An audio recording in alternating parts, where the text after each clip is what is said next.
Outro dia, uma mulher disse assim para mim: eu estou pensando em me separar do meu marido. Sabe por quê? Nós somos muito diferentes. Nós somos muito diferentes. Não tem como continuar, não tem como prosseguir. Nós somos muito diferentes. Você já ouviu isso? Eu acho que você já ouviu isso mais de uma vez. Hoje eu quero falar para que serve o casamento. Olha só, o casamento serve para nos ensinar a unidade na diversidade. Se você vive essa mesma crise, então você não pode perder por nada. E se você quer aprender sobre isso, fica comigo até o final. Graça e paz, minha querida filha, graça e paz, meu querido filho. É muito bom estar com você mais uma vez para juntos nós refletirmos e nós orarmos.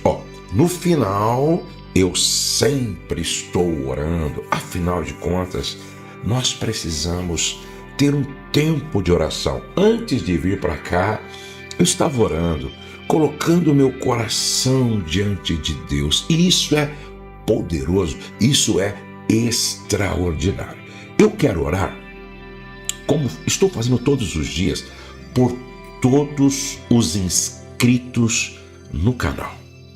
Você precisa fazer parte dessa grande família para a qual nós estamos orando todos os dias. Como, Josué? Se inscreva no meu canal. Não tem um botão aqui embaixo?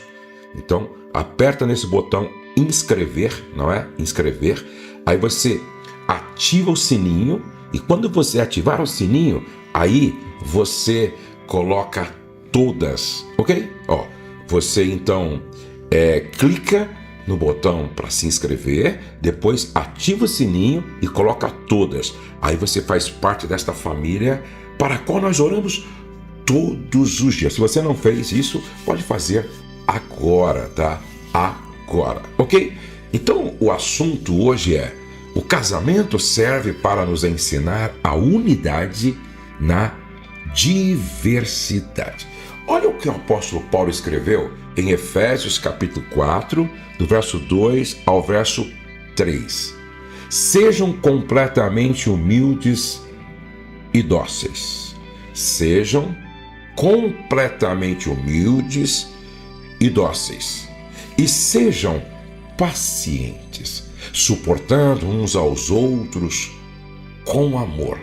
Façam todo o esforço para conservar a unidade do Espírito pelo vínculo da paz. Se o apóstolo Paulo está dizendo, olha, sejam humildes, sejam dóceis, sejam pacientes, suportando uns aos outros com amor.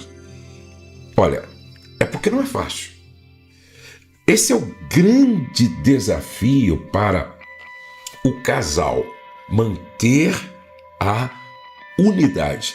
E é interessante que o salmista, escrevendo o Salmo 133, ele disse assim: ó quão bom e suave é que os irmãos vivam em união. Olha só, ó quão bom e quão suave é que os irmãos vivam em união. Porque é como o óleo que desce sobre a cabeça e a barba, não é, de Arão. Veja só, ó quão bom e quão suave é que os irmãos vivem em união. E no final, não é, o salmista diz, porque é ali que o Senhor ordena a vida e a bênção e a vida para sempre. Mas esse é o nosso desafio. Esse é o nosso desafio. Tem casal que não consegue se entender durante uma semana, sem confusão. Tem casal que não consegue se entender durante um mês, sem confusão. Na verdade, ultimamente, tem casal que não consegue se entender durante um dia, sem confusão. Por quê? Porque eles não entendem que unidade na diversidade requer humildade. Afinal de contas, nós somos diferentes, tá? Nós somos diferentes. Não existe duas pessoas iguais no planeta. Só pelo fato de você ser mulher, não é? E o marido homem, fêmea e macho, só aí já tem muitas diferenças, mas muitas diferenças. Por exemplo, o homem fala do que pensa, não é? A mulher fala do que sente, entendeu? O homem, ele é muito mais visual, não é? A mulher é muito mais auditiva, né? A mulher é muito mais auditiva. O homem, ele vê mais panoramicamente. A mulher vê mais detalhadamente. O homem vê mais no geral, não é? Panoramicamente. Mas a mulher, ela vê mais detalhadamente. Percebe? Então, o homem é visão panorâmica, a mulher mais visão detalhada. Só aí já há uma diferença gritante. Por quê? Porque, por exemplo, quando a mulher volta de uma viagem, ela volta contando para o marido tudo em detalhes e leva 2 horas para contar. Quando o homem volta de uma viagem, ele não diz nada. A esposa é quem pergunta: como foi a viagem? E ele diz: foi boa. Mas como boa? Não, foi uma bênção. Mas como assim uma bênção? Você percebe? Por isso que a gente precisa aprender com as nossas diferenças. Olha só, a mulher, ela diz para o homem assim: eu quero comer algo que é gostoso e talvez seja caro. Aí, tá ok, então, mas o que é? Não sei. Não sei. A mulher quer comer algo gostoso e talvez seja caro, mas ela não sabe. O homem não. O homem é mais objetivo. O homem diz: olha, hoje eu quero comer um bife à parmegiana em tal lugar, e ele é específico, objetivo e claro e pronto. Percebe como nós somos diferentes? Fora isso, ela veio de uma cultura familiar diferente, ele de outra. Ela teve um sistema de educação diferente do dele. Ela olha para a mesma coisa e tem uma percepção diferente da percepção e do olhar dele. Você percebe como nós somos diferentes? Agora, vamos olhar para o nosso corpo. A Bíblia diz que a igreja é o corpo de Cristo, mas a família também é como um corpo.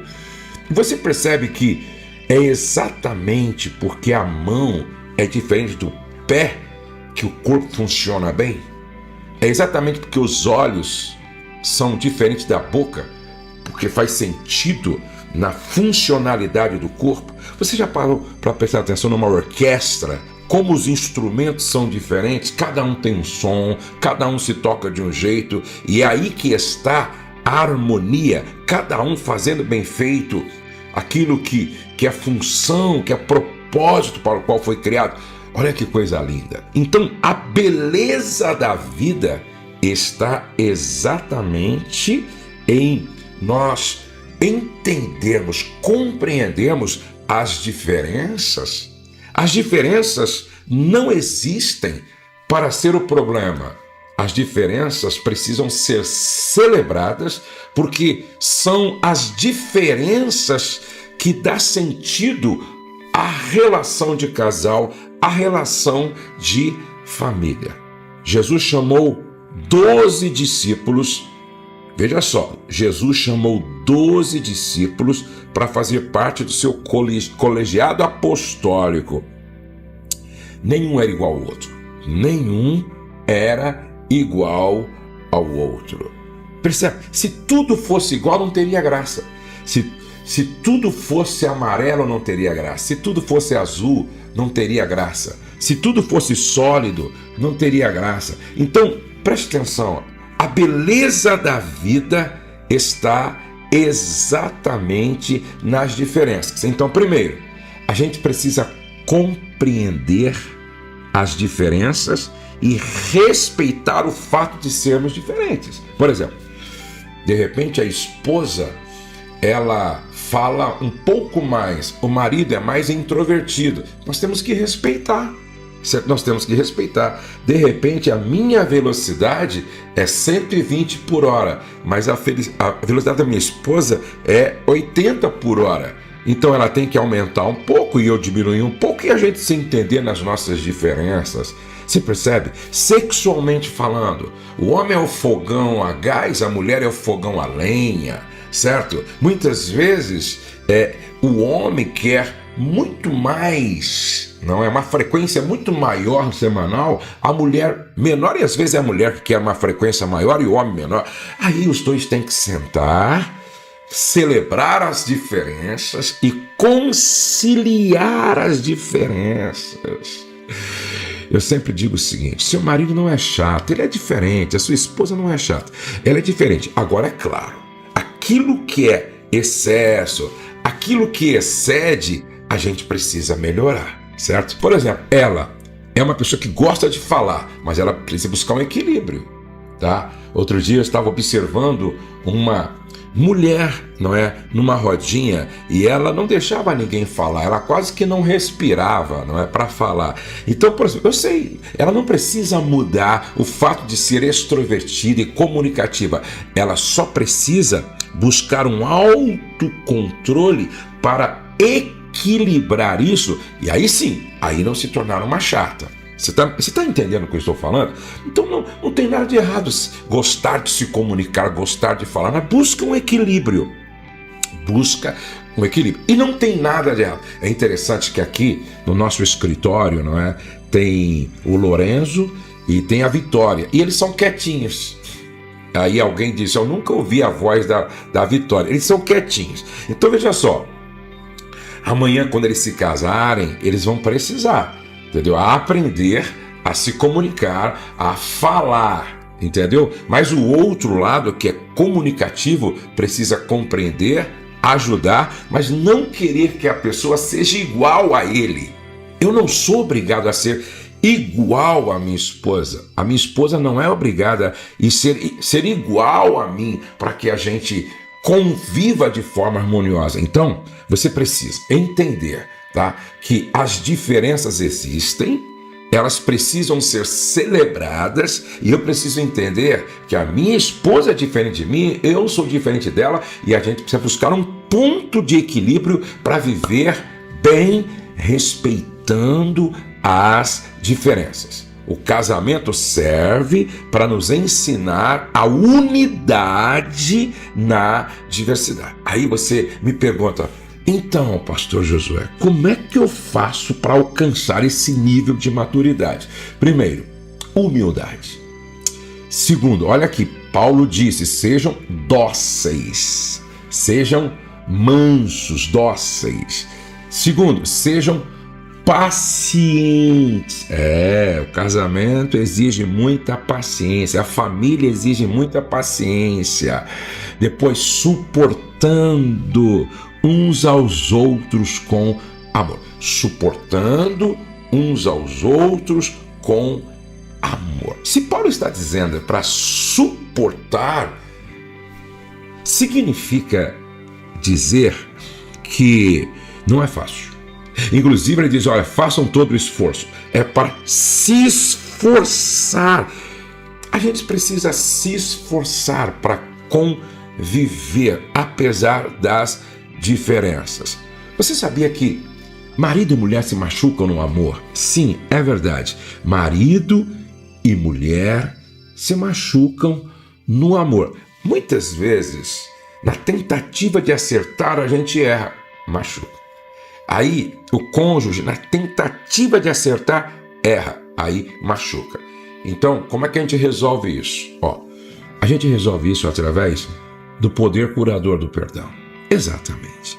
A gente resolve isso através do poder curador do perdão. Então, olha, somos diferentes, buscando um ajustamento, e nessa busca do ajustamento, podemos machucar o outro, ferir o outro. Então a gente precisa corrigir isso através do perdão. Aí você pede perdão, eu peço perdão, nós nos perdoamos e vamos continuar o processo de ajustamento. Eu confesso que eu e a minha esposa estamos melhores hoje do que ontem. Eu e a minha esposa caminhamos de forma muito mais ajustada hoje do que quando começamos. Por quê? Humildade, docilidade, paciência, suportando, esforçando para conservar a unidade do Espírito pelo vínculo da paz. Então, a unidade conjugal é um desafio e que exige esforço, suportar, dar suporte para o outro e ser humilde, dócil, paciente e ter um coração perdoador. Eu espero que você tenha entendido e que essa palavra entre no seu coração e produza resultados que glorifique a Deus, a fim de que nós todos os dias possamos experimentar transformação, ok? Que a graça do Senhor te cubra, que a bênção do Senhor te envolva e que você esteja vivendo o melhor tempo da sua vida, entendeu? Na presença de Deus e dos homens. Eu quero orar com você, mas antes de orar, eu quero insistir. Você precisa se inscrever. Nós estamos aqui todos os dias, presta atenção, todos os dias, e como forma de gratidão, e porque vocês acreditam nesse trabalho, se inscrevam. Até porque, como eu disse, nós estamos orando todos os dias pela família dos inscritos, ok? Então, se inscreva aqui no meu canal, ativa o sininho e marca o todas, para que o YouTube te avise sempre, para você, quando eu estiver começando uma oração ou uma reflexão. Tá bom? Vamos orar então? Vamos orar. Pai, obrigado. Obrigado por esse tempo tão precioso. Obrigado por tua filha, pelo teu filho. Obrigado por este casal. Obrigado por esta família. Obrigado, Senhor, pelos milhares e milhares de irmãos e irmãs que me acompanham aqui todos os dias. Ah, Senhor, que bom. Que bom que o Senhor pode contar com um exército de pessoas comprometidas com a tua palavra, comprometidas com o casamento, comprometidas com a família, comprometidas na busca da unidade familiar. Toca nesse marido, toca nessa esposa, toca nesse casal, toca nessa família. O meu sonho, Senhor, é que todos que me acompanham aqui possam dizer: hoje eu estou melhor, sou melhor, vivemos melhor do que ontem, do que no início do ano, do que no ano passado. Que haja um crescimento, que haja um avanço, uma evolução, porque nós não podemos parar, nós não podemos estagnar, nós não podemos caminhar para trás. Ah, Senhor, louvado seja o teu nome, bendito seja o teu nome, engrandecido seja o teu nome, Senhor. Pai, levanta um exército de intercessores nesta nação. Pessoas que vão orar e orar e orar pela nação, pelo estado. Orar, Senhor, pela cidade, pelo bairro, pelas famílias. Senhor, e que esse exército de intercessores glorifiquem o teu nome, exaltem o teu nome, bendigam o teu nome. Pai, é no nome de Jesus, é no nome de Jesus, é no nome de Jesus que eu oro. Como eu sempre peço, Pai, que todos estes que oram comigo tenham pelo menos um milagre para contar. Um milagre para contar. Eu peço que seja assim, no nome de Jesus. Amém e amém. Deus abençoe você, Deus abençoe sua casa, Deus abençoe a sua família. Eu quero muito que você entre no meu site, coloca aí, Ailton, amofamilia.com.br, amofamilia.com.br. E lá tem todos os eventos que a gente realiza. SOS Casamento, Celebrando o Casamento, Encontro Nacional de Mulheres de Casais. Escolha um desses eventos e venha participar conosco, ok? Antes de sair, escreva a palavra aqui, unidade, e deixe o seu pedido de oração. Eu quero aqui pelo menos 5.000 pedidos de oração, para que nós oremos pela família, pelos casais, pelo Brasil. O céu não está em crise, Deus está no controle, nós cremos em milagres e a nossa família está debaixo da graça de Deus. Deus abençoe você e até amanhã. Não perca por nada.